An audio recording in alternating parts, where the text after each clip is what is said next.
On Sunday, the 18th of April 2021, at 12 minutes past 11, the football world received one of the biggest news stories in years. 12 founding clubs would create the Super League. Little did we know this would create one of the most hectic 48 hours in the world of football. And this is that story. I'm George Taylor, and welcome to the death and resurrection of football, the Super League. When the news broke on a late Sunday evening that the Super League would happen, it was a shock to the world. The 12 founding clubs that you might wonder. From Italy, it was AC Milan, Inter Milan and Juventus. From Spain, it was Real Madrid, Atletico Madrid and Barcelona. And from England, Arsenal, Liverpool, Chelsea, Manchester City, Manchester United and Tottenham Hotspur. The competition would start with these 12 and was due to add more in the next couple of days. This was to be a league that would put the 12 biggest clubs in, if not just Europe, but the world, against each other week in, week out, with no prospect of relegation or no prospect of any hurt. Not long after the news broke, fans around the world would show their hatred for this idea. And it wasn't even too long before UEFA would come in and say every club and player participating in the Super League would be banned from all UEFA and FIFA competitions, European or international level. Which would mean players, no Euros, no World Cups, no Champions Leagues. The next day, the domestic leagues came out, such as the Premier League, saying if they were to take part in the Super League, they would be removed from their own leagues and any domestic clubs as well. While all this was happening, meanwhile in Germany, Dortmund and RB Leipzig came out and rejected the idea, followed by Bayern Munich and Porto as well. The future of the Champions League and Europa League of this season was still up in the air. 3 of the 4 teams in the Champions League have joined the Super League, with only PSG turning them down. In the Europa League, both Arsenal and Man United were both in the semi-finals, and reports were coming out that the teams would be banned from the competition from this season in the next couple of days as well. Later that evening, Liverpool will be the first team to take part in a match since the Super League announcement, with manager Jurgen Klopp being the first of the teams to speak out against the new league, saying to BBC Sports, "Remember, the most important part of the club are the supporters and the team, and we should make sure that nothing gets in the way of it." Leeds United also made sure their voices were heard as the game ended 1-1. Much later in the evening, president of Real Madrid, chairman of the Super League and real-life Thanos, Florentino Perez, gave possibly the worst interview to happen since Prince Andrew claimed he can't sweat. I'll give you a few quotes just so you understand. Football must evolve like everything in life. Football has to adapt at the times we live in now.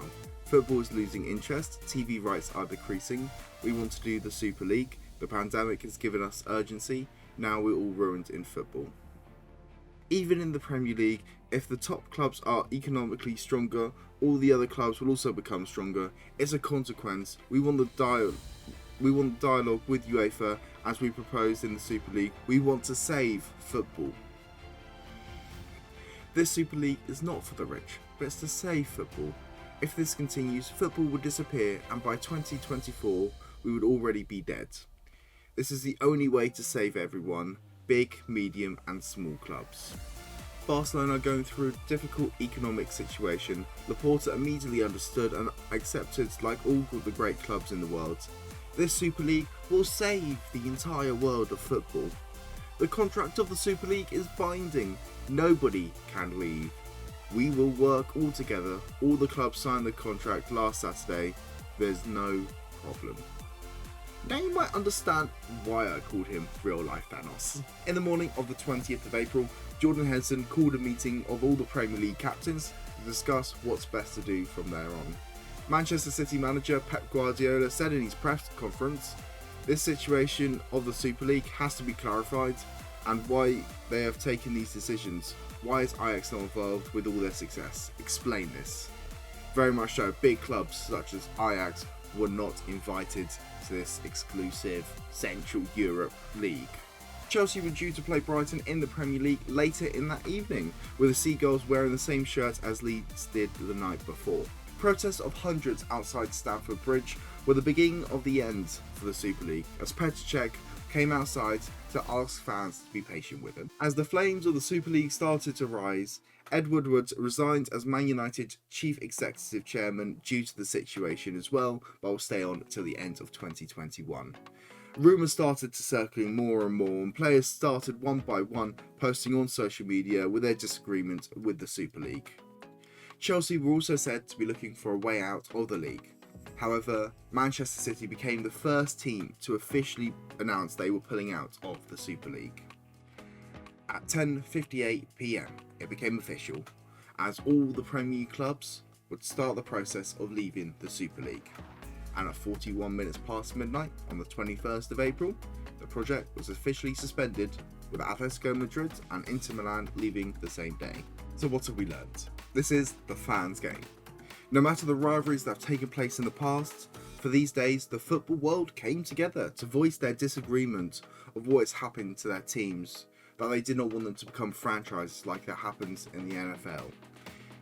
These are teams, not just fans from the big six teams, these were from all over the football pyramid coming together to hold the clubs to account. Will any of them get punishments? Who knows, that is still to be decided when recording this.